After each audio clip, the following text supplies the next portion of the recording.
வணக்கம் நண்பர்களே. காலங்காத்தாலே ஒரு 9 மணி இருக்கும். ஒருத்தரோட வீட்டு கேட்டு முன்னாடி ஒரு பணக்கார வீட்டு நாய் ஒண்ணு வந்து நின்னு கத்திக்கிட்டு இருக்குது. உடனே இவரும் வெளியில வந்து பாக்குறாரு. நம்ம வீட்டுல நாயை நம்ம வளர்க்கறது இல்ல, ஆனா இந்த நம்ம வீட்டுக்கு முன்னாடி கேட்ல ஒரு நாய் நிக்கிற மாதிரியே இருக்குது. பாக்குறதுக்கு பொஸ் பொஸ்ன்னு அழகா பெரிய இடத்து நாய் மாதிரியே தெரியுது. என்ன இது சந்தேகமா இருக்கு அப்படின்னு சொல்லிட்டு வெளியே வந்து பாக்குறாரு. அந்த நாய் வந்து பாத்தீங்கன்னா இவரை பார்த்த உடனே இன்னும் சத்தமா கத்த ஆரம்பிக்குது. உடனே இவர் என்ன பண்றாரு அப்படின்னா, பாக்கிறதுக்கு நல்லா அழகா இருக்குது, நல்ல புஸ் புஸ்னு கொழு கொழுன்னு இருக்குது, ஆனா பெரிய இடத்து நாய் மாதிரியே தெரியுது. பெல்ட் கில்ட்டெல்லாம் போட்டு இருக்குது, நல்லா சுத்தமாவும் இருக்குது. இந்த நாய் ஏன் நம்ம வீட்டு வாசல்ல முன்னாடி வந்து கேட்டுக்கு முன்னாடி நின்றுட்டு கத்துதுன்னு யோசிக்கிறாரு.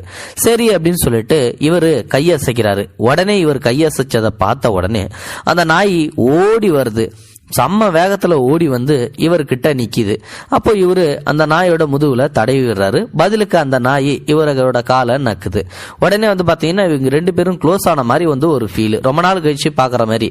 உடனே அதுக்கப்புறம் வந்து பாத்தீங்கன்னா இந்த நாய் கொஞ்ச நேரம் அப்படி கொஞ்சம் கொலாய் விட்டு திடீர்னு வந்து பாத்தீங்கன்னா அவரோட வீட்டு மாடிப்படிக்கு கீழே போய் படுத்து தூங்க ஆரம்பிச்சிடுது. ரொம்ப நாளா தூங்காத கிடக்கிறவங்க எப்படி அடிச்சு போட்டா தூங்குவாங்களோ அதே மாதிரி படுத்த உடனே தூங்க ஆரம்பிச்சிடுது. இவரு சந்தேகப்படுறாரு, என்னடா அது இந்த நாய் திடீர்னு ஓடி இருந்தது, நம்மளை பார்த்த உடனே கதியசிச்ச உடனே ஓடி வந்து நம்ம கிட்ட ரொம்ப பாசமா இருக்கிற மாதிரி பண்ணுச்சு, ஆனா இப்போ ஓடி போய் தூங்குது அப்படின்னு சொல்லிட்டு. சரி இருந்தாலும் பரவாயில்ல, தூக்க கலப்போட இருக்கும், தூங்கட்டும் அப்படின்னு சொல்லிட்டு தன்னுடைய வேலையாளை கூப்பிட்டு, ஏப்பா இந்த நாயை வந்து பத்திரமா பார்த்துக்கோ, பெரிய இடத்த நாய் மாதிரி தெரியுது, ஒருவேளை நல்ல நாயா இருந்தா நாம கூட வளர்த்துக்கலாம், இங்கே இருக்கட்டும், பசிச்சதுன்னா அது சாப்பாடு போடாதுக்கு அப்படின்னு சொல்லிட்டு டிஸ்டர்ப் பண்ணாதான் அந்த நாய் தூங்கட்டும் அப்படின்னு சொல்லிட்டு இவரு வேலைக்கு கிளம்பி போயிடுறாரு. இதுக்கப்புறம் என்ன ஆச்சு அப்படின்னா, மதியமா வந்து அந்த நாய் அங்கிருந்து ஓடி போயிடுது. இப்போ சாயந்தரம் வந்து டியூட்டி முடிச்சதுக்கு அப்புறம் அந்த வீட்டோட முதலாளி வீட்டுக்கு வராரு. அப்போ நம்ம வேலைக்காரர் இருக்கான் இல்லையா, அவனை கூப்பிடுறாரு. அவனை கூப்பிட்டு, இந்த நாய் இங்க இருந்தது, இப்போ வந்து பாக்குறேன் காணோம், எங்க போச்சு அப்படின்னு சொல்லி வந்து கேட்கிறாரு. ஐயா, அந்த நாய் வந்து மதியானமே இங்க இருந்து ஏஞ்சி ஓடி போயிடுச்சியா அப்படின்னு சொல்லி வந்து அவனும் சொல்றான். என்னது மதியானமே ஓடி போயிடுச்சா, என்ன இருக்கும், சரி விடு, வந்தது அது பட்டுக்கும் படுத்தது ஓடி போச்சு அப்படின்னு சொல்லிட்டு இவரும் அதை கண்டுக்கவே இல்லை.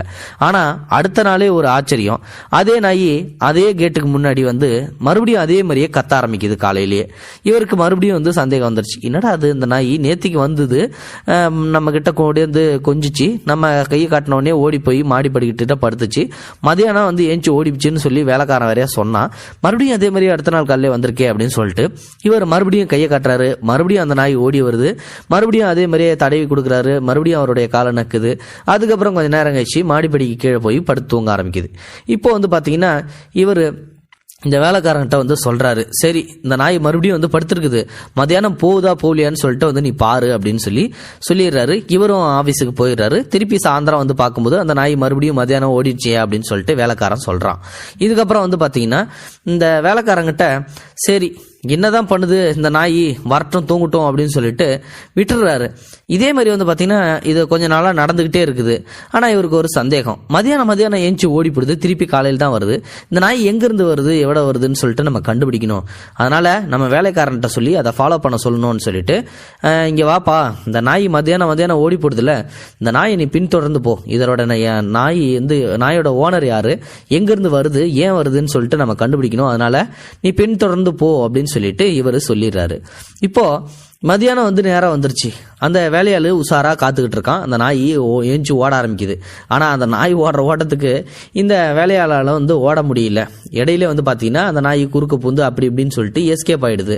இப்போ சாயந்தரம் அந்த முதலாளி வராரு. என்னப்பா நாய் ஓடுன இடத்த கண்டுபிடிச்சியா, யாரோட நாயின்னு சொல்லி உனக்கு தெரியுமா அப்படின்னு சொல்லி கேட்கிறாரு. அதுக்கு அவன் என்ன சொல்றான், ஐயா மதியானம் வந்து அந்த நாய் ஓட ஆரம்பிச்சது, ஆனா எங்க ஓடிச்சுன்னு என்னாலே கண்டுபிடிக்க முடியல, பயங்கர வேகமா ஓடிச்சே, நல்லா கண்டுபிடிக்க முடியல அப்படின்றான். சரி இப்ப என்னதான் பண்றது, நம்மளாலையும் ஓடி கண்டுபிடிக்க முடியாது, மத்தியான டைம்ல ஆபீஸ் வேலையை விட்டுட்டு இந்த நாயை பத்தின டீட்டெயில்ஸ் எல்லாம் நம்ம தெரிஞ்சுக்க தேவையில்லை. ஆனா இது எப்படிதான் கண்டுபிடிக்கிறது, இது யாரு வீட்டுக்கு போகுது, நம்ம ஒரு துண்டு சீட்ல இது யாரோட நாயின்னு சொல்லிட்டு எங்களுக்கு தெரியல, எங்க வீட்டுல வந்து தூங்குது, அதனால இந்த நாயை பத்தின டீட்டெயில்ஸ் நீங்க தானா, என்ன ஏதுன்னு சொல்லிட்டு தெளிவா எனக்கு தகவல் சொல்லுங்க அப்படின்னு சொல்லிட்டு ஒரு துண்டு சீட்டுல எழுதி அந்த நாயோட கழுத்துல கட்டி அமுச்சு விடுறாரு. அப்ப வந்து பாத்தீங்கன்னா மத்தியானம் வழக்கம் போல அந்த நாய் தூங்கி எழுந்துச்சு ஓட ஆரம்பிச்சிருது. அந்த வீட்டுக்கு போன உடனே இவர் வந்து அடுத்த நாள் காலையில் அந்த பரபரப்பாக வெயிட் பண்ணிட்டு இருக்காரு அந்த நாய் வரும்னு சொல்லிட்டு. அதே மாதிரி அந்த நாய் வருது. ஆனால் இவர் எழுதி விட்ட சீட்டுலேயே வந்து டிஃப்ரெண்ட்டான வேற ஒரு சீட்டை வந்து அந்த நாயோட கழுத்தில் கட்டியிருக்குது. இப்போ அந்த நாயை கூப்பிடுறாரு, அதுவும் ஓடி வருது. அந்த சீட்டை பிரித்து பார்க்குறாரு. பிரித்து பார்த்த உடனே வந்து பார்த்தீங்கன்னா இந்த முதலாளி விழுந்து விழுந்து சிரிக்க ஆரம்பிச்சிடுறாரு.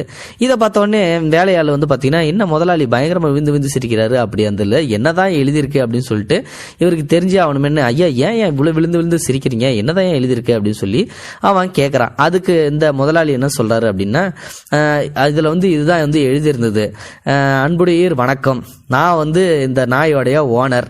என்னோட நாய் என் பொண்டாட்டி தொல்லை தாங்க முடியாமல் தூக்கம் இல்லாமல் கொஞ்ச நாளாக தவிச்சுக்கிட்டு இருந்தது. இந்த நாய் தினம் தினம் காலைல ஏஞ்சி போயிடுது, வரும்போது நல்லா ஃப்ரெஷ்ஷாக வருது, எங்கேயோ தூங்கிட்டு வருதுன்னு சொல்லிட்டு எனக்கு நல்லா தெரியுது. ஆனால் அது உங்கள் வீட்டிலன்னு சொல்லிட்டு இப்போ தான் எனக்கு புரியுது. என் பொண்டாட்டி தொல்லை தாங்க முடியாமல் தான் அந்த நாய் உங்கள் வீட்டில் வந்து தூங்குது போல. தயவு செஞ்சு உங்கள்கிட்ட ஒரு விண்ணப்பம் கேட்குறேன், நாளையிலிருந்து நானும் உங்கள் கூட சேர்ந்து அந்த நாய் கூடயே வரேன், உங்கள் வீட்லேயே வந்து நானும் கொஞ்சம் நேரம் தூங்கிக்கிறேன் அப்படின்னு சொல்லிட்டு அந்த லெட்டரில் வந்து எழுதி இருக்குது. இதை காட்டு தான் வந்து பார்த்தீங்கன்னா அவன் விழுந்து விழுந்து சிரிக்க ஆரம்பிச்சிடுறான். ஸோ இதுல இருந்து ஒரு விஷயம் மட்டும் நல்லா தெரியுது, இது ஒரு குட்டி ஃபன் ஸ்டோரி தான். ஆனாலும் வந்து பார்த்தீங்கன்னா உங்களுக்கு பிடிச்சிருந்ததுன்னா லைக் பண்ணுங்க, ஷேர் பண்ணுங்க. தேங்க்யூ ஃபார் வாட்சிங். இது போன்ற செய்திகளை உடனுக்குடன் நீங்கள் தெரிந்து கொள்ள மறக்காமல் எங்களுடைய சேனலை சப்ஸ்கிரைப் செய்யவும், கூடவே பக்கத்தில் வரும் பெல் ஐக்கானையும் கிளிக் செய்யவும்.